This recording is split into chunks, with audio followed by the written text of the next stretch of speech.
I wish I had that experience of a lot of things in life, because like there's a lot of times where I see people have these like very intense loves of the thing, the music, the art, the whatever, where I go, I cannot think of a time that I have ever experienced it to a depth where I was like, nope, don't like that, from an audio cue.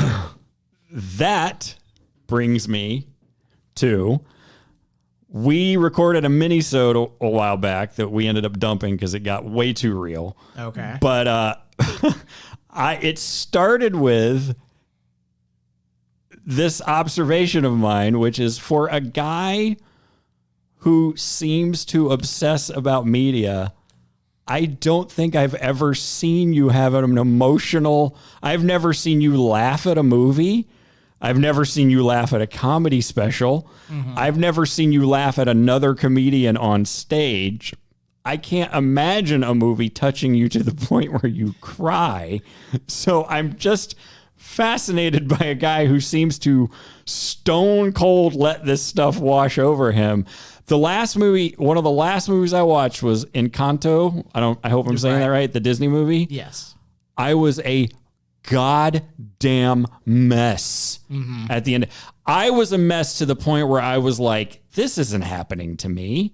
This rarely happens to me.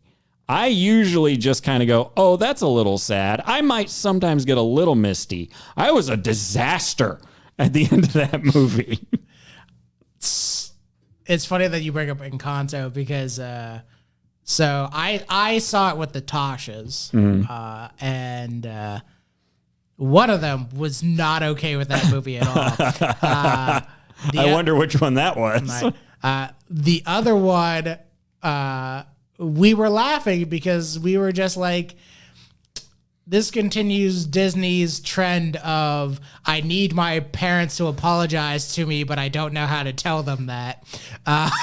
Sure. The trope was there. I don't. Right. And by the way, not only is the trope there, but I saw it coming. It wasn't, if you've been paying attention to Disney for the last decade or so, it wasn't hard to see the horizon, Right. Yeah. It's very, I will say this. I love Pixar movies. I love all the stuff Disney's done. Apparently that one was not Pixar. I thought it was. That was just Disney proper. Good on somebody. Yeah, good on them. Yeah. I love their stuff in general, but I will say between like that, Turning Red, I think even Lightyear, there's a there's a thing of like, there's this weird trend, it feels like, for the last 5 years, like somebody at Pixar went to therapy and like came into the office and they made Inside Out. Right, and then they're like, I really just need my dad to apologize for not taking me to my 8th grade soccer game. And then like somebody in the cubicle next to them was like, oh shit, I need my dad to apologize for not taking me to that pizza party, And everyone in the office, it just makes me think in like 15 years if there's going to be like Inside Out 4, is like parents do understand. Right, exactly. Like going on like the complete reverse of like, my dad was actually very loving. I don't understand what the rest of you were talking about. But I do have those. So I don't know what the question is, but it's just. So to answer your question, from last time, you have to say it on mic, I do have those experiences. I have those experiences quite a bit, but, kind of like I said last time, Big Fish is a movie that will open-handedly get me to weep. I just have a very difficult time expressing that, or expressing those emotions in general when other people are present, and oftentimes on the first watch through of something, because usually the first time through I am thinking, overthinking or overanalyzing what I am visually seeing. Sure. So, there's a lot of times when I watch comics on a special or on stage or whatever, I am literally looking at them and being like, okay, so he said this bit and that bit got a big laugh react, and part of that is because when he said that thing about his dick, he leaned back at a 45-degree angle so that way people could be more visually understanding of that's what he was talking about. I'm so glad I'm not you right now. That sounds so awful. I mean, that's what happens. It's like when I watched the Bill Burr special, there are plenty of jokes in there that are hilarious, but like the first time through, I was literally watching going like, all right, this is the mic placement. When he said this bit about that, or when he was talking about his demons, he did that thing with his eyes where he, widened them to show that he's being more expressive about his emotional content, which works better with this bit, which flows into this bit. You know what concerns me about what you're saying is that I'll bet you $1 million Bill Burr isn't thinking any of that. He probably isn't. He's just performing it. But here's the thing. For somebody like me, and there are other people out there like me, I'm sure. There must be. Well, I'm sure. I am sure if somebody wanted to sit me down and test me, it's like, okay, we're not saying you're autistic. But, your Asperger's light. Right. But, for people like me or people who are similar to me, there's a thing of you process that in the moment. So that way you can internalize it. So that way when it comes time for you to do it, there's no thought to it. But don't you ever just like feel stuff when you're doing it and just do it? Well, that's usually on the second time through. Like when again, I will watch a movie. There's a lot of times in which like I will watch something and I will feel, my eyes get watery. And then my brain goes, all right, we'll finish watching it first and then we can watch it again and see if we still feel that way. Okay. Because, for me, there's a certain amount of it that I really feel like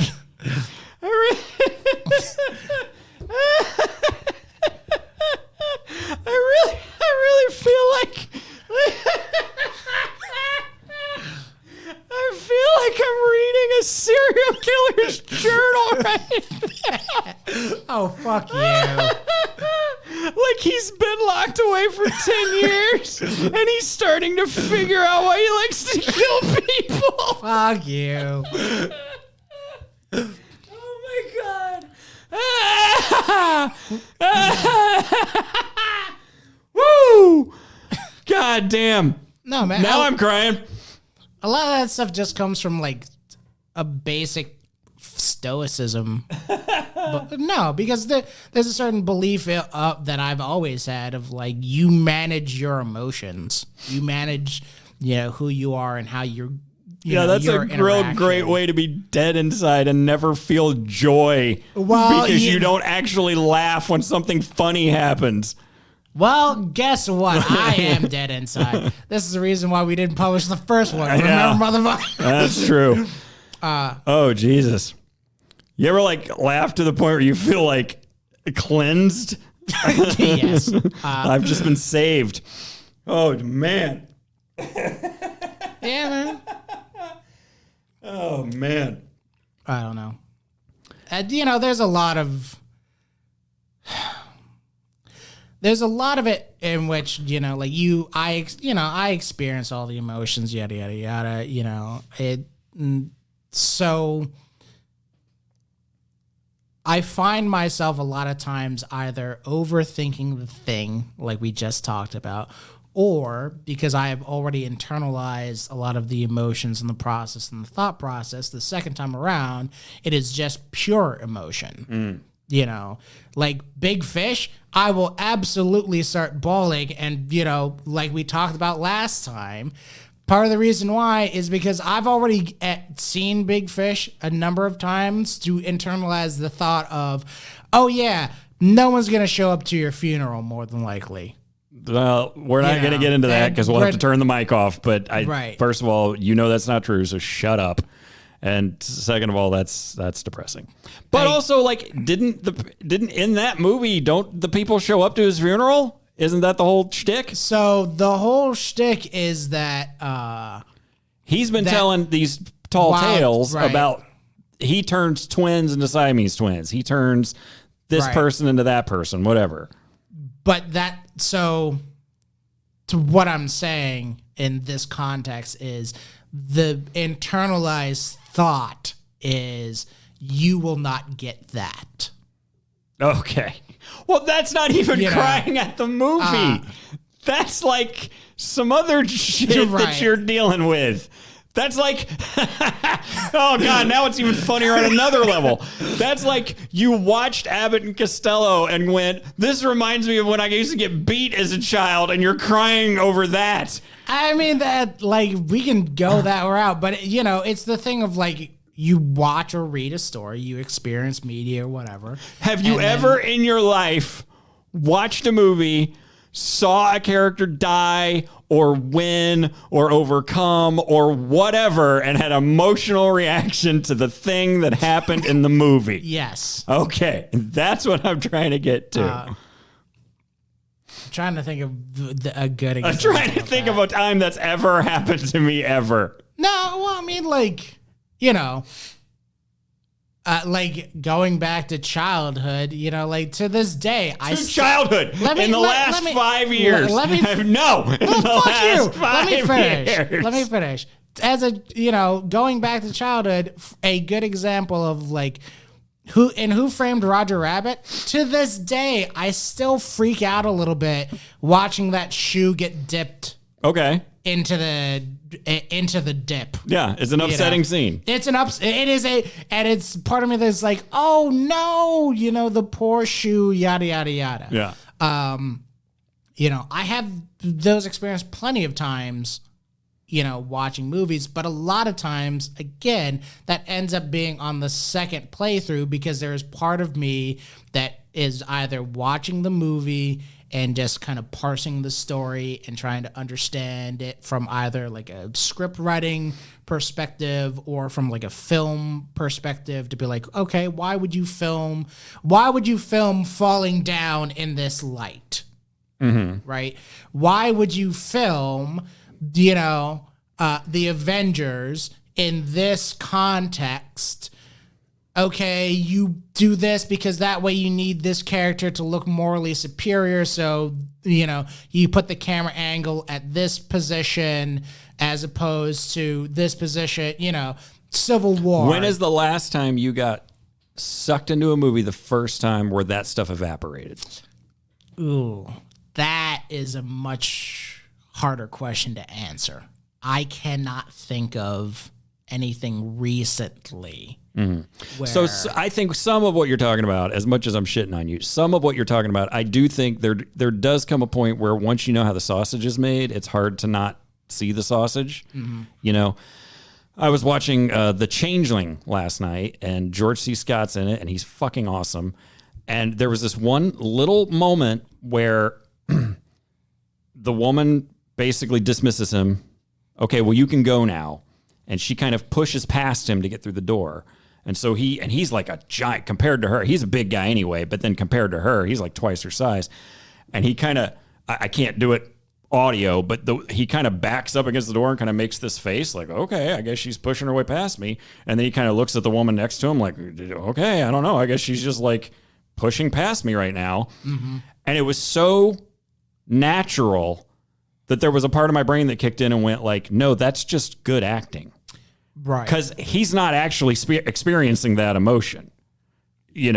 He's just either she just really pushed past him and he went with it, or they like super rehearsed it beforehand. So she's going to push past you and then you're going to press against the door and then you're going to look at the other lady. Like none of that was fucking real.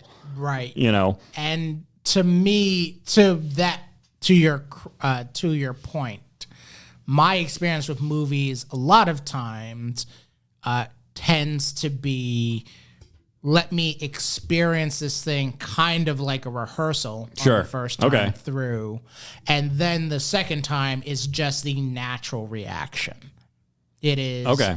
It is, I have seen this anime, you know, and I love these characters, you know, and I am rewatching this episode, and it's only on the second time through in this episode, because I've watched this season, you know, a year ago, that I really felt bad for so-and-so. Yeah. As opposed to just like... So we've check marked a few Rafiq is a serial killer boxes on the left. Let's go all the way. Do you really like hurting young small animals? Let's check mark some Rafiq is not a serial killer boxes on the right. Your first viewing of the thing is your analytical view. Typically. Yes. Then once you've kind of you haven't made it sound like a burden. To me, it sounds like a burden. Like you can't just enjoy the thing. You have to go in, whatever.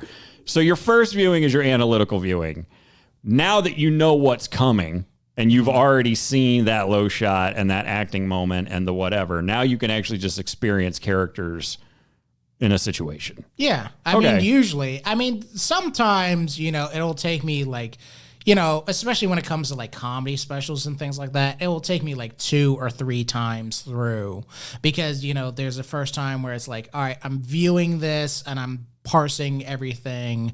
And then, you know, maybe on the second time, it's like, all right, now that I know how everything looks, you know, my brain will go, all right, let's think of the writing behind this. And then on the third time, it's like, all right, this is just because I enjoy, you know, kid radio or, you know, whatever.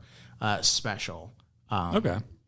But, you know, a lot of times, you know, and again, just on the stoic mastering your emotions side of things, there's a lot of it of like, you will see a scene in a movie that will elicit an emotional bid, you know, and there is a conscious effort of like, we're not doing that right now. It's sad that so-and-so died. We know that. But that's not what we're doing. We're watching this scene because, you know, it's the next scene in the movie, but also, you know, to understand why this would elicit that emotion. Okay. Is it sad because so-and-so's dog died? No. It's not sad because so-and-so's dog died. It's sad because we already saw 3 scenes prior that so-and-so has a bad home life. And the dog is his way out, and then the Right. dog died, or whatever. Right, and this is a representation of, you know, like the death of childhood innocence and blah, blah, blah. And again, this is like the first viewing through. Got it. And then on viewing 2 in like 3 years, when I see that scene, probably by myself, I'll be at home tearing up. You're like, don't you fucking cry like a pussy, man. Yeah. Okay, fair enough. Fair enough. Encanto made me cry. Yeah. Well, so again, though, like Encanto for me made me go like, yo, I already know why someone's Hispanic grandmother hits them with a slipper. Like I already do that. Like this is like a white person thing to be like, but we have to explain why grandmother would be so mean. And it's like, no, grandmother had a bad fucking life, you know? What I like those movies that I like those movies that kind of tickle both parts simultaneously, where you get analytical, but then you also get like whatever emotional investment. Those are to me. I feel like those movies are typically indicated by like movies that are just the best. Did you see The Last Candyman? The most recent one? No. One of the most brilliant movies I've ever seen in my life. I mean, I was just floored. It is, without getting too into it, like it's a movie about itself. Mm-hmm. And it knows it's about itself. And it's not trying to hide the fact that it's about itself. Mm-hmm. And so there's that layer. Then there's the layer of discussing the, socio-political ramifications of this reality. Right. So I'm thinking about this movie is making comments on itself. Now I'm thinking about this movie is making comments on gentrification. Mm-hmm. But then it's also making comments on forms. There's literal gentrification of taking over a neighborhood, but then there's also gentrification of stealing someone's old stories and reappropriating them for your experience. And, it's just, there's so many brilliant intellectual layers on that movie. Oh, and by the way, it's also about a scary monster man with a hook hand who kills you. Right. Like that, as far as I'm concerned, is the highest form of art. You nailed every possible box. Right. And to me, though, that's usually when I can tell that it's a good movie. Black Panther and Infinity War are great examples of that working for me in Marvel. Mm-hmm. Because watching Black Panther elicited so many moments where I had to rein myself in to be like, okay, stop getting hype. You're going to miss it. Okay, so that was a movie you had an emotional reaction to. Yay! But I don't. That wasn't. We found one. That wasn't within the last 5 years. Though, like when Captain America showed up in Infinity War, I fucking wooed with everyone else. Nice. Did I ever tell you about Hulk fucking smash? No, dude.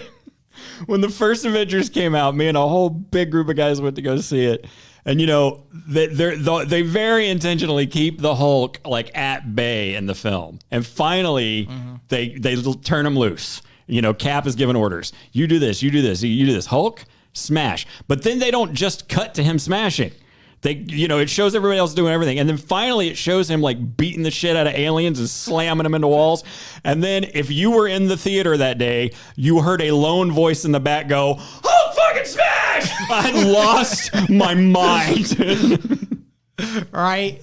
And that, to me, that's like the pinnacle of like good storytelling.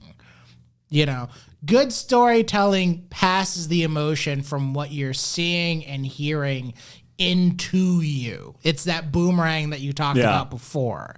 And for me, I don't experience that a lot with most media, but, or I should say experience that a lot with most media on the first view through.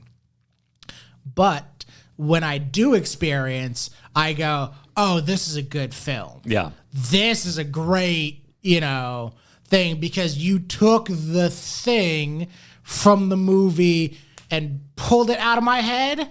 You looked at it, you're like, this is sadness, and then you shoved it back in, and then my brain went, we sad right now. Me have feelings in heart area. Everything we do matters. Hey, thanks for listening to that episode of So How About This? Whatever you are using to listen, don't forget to like, subscribe, leave a comment, hit whatever extra button they make you push these days. On Twitter, you can find us at So How About This One. The words are So How About This, followed by the number 1.